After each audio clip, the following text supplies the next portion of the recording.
Hello everyone, আসসালামু আলাইকুম। আশা করি সবাই অনেক অনেক ভালো আছেন।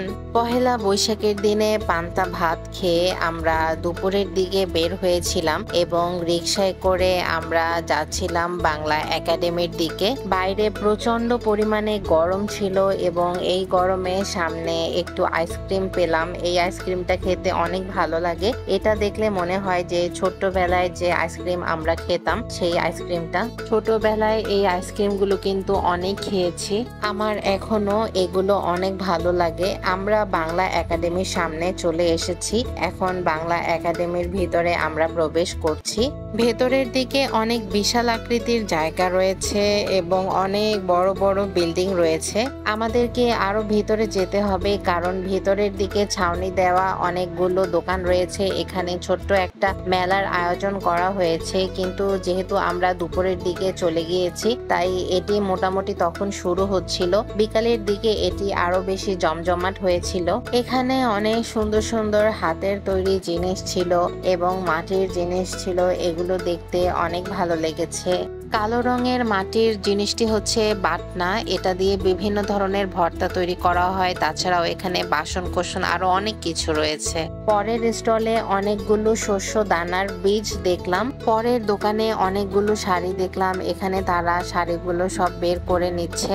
এর পরের দোকানটা অনেক সুন্দর একটা দোকান ছিল এবং আনকমন একটা দোকান ছিল। এখানে বিভিন্ন প্রজাতির বিভিন্ন ধরনের ধানের বীজ, তারপর আরো বিভিন্ন ধরনের শস্যের বীজ ছিল এবং উপরের দিকে অনেক সুন্দর করে ধানের বিভিন্ন ফসলের জাত রয়েছে, এগুলো সুন্দর করে তারা নামকরণ করে সাজিয়ে রেখেছিল।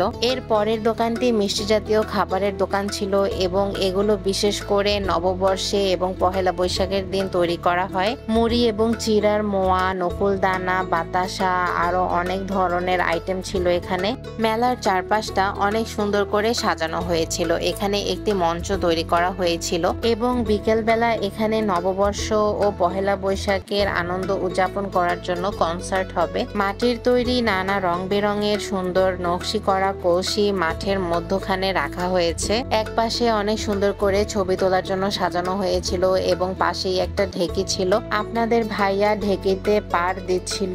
এরপরে আমরা বাংলা একাডেমির আরো ভিতরের দিকে প্রবেশ করি। সেখানে জাতীয় চিত্রশালা, ন্যাশনাল আর্ট গ্যালারি ছিল এবং এর ভিতরে আমরা প্রবেশ করেছি এবং এখানে অনেক সুন্দর সুন্দর ডিজাইনের নকশা, চিত্রকলা আমরা এখানে দেখেছি।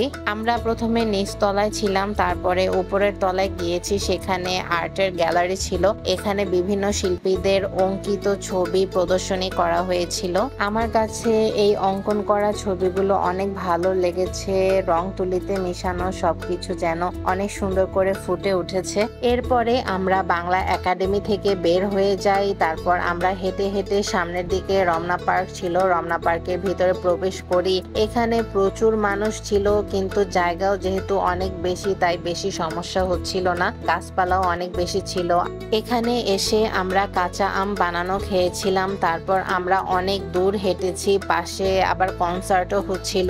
এরপরে আমরা হাঁটতে হাঁটতে ক্লান্ত হয়ে যাই এবং একটা জায়গায় এসে বসি। ঘুরতে ঘুরতে আমাদের দুপুর থেকে বিকেল হয়ে যায়, অনেক গরম পড়েছিল।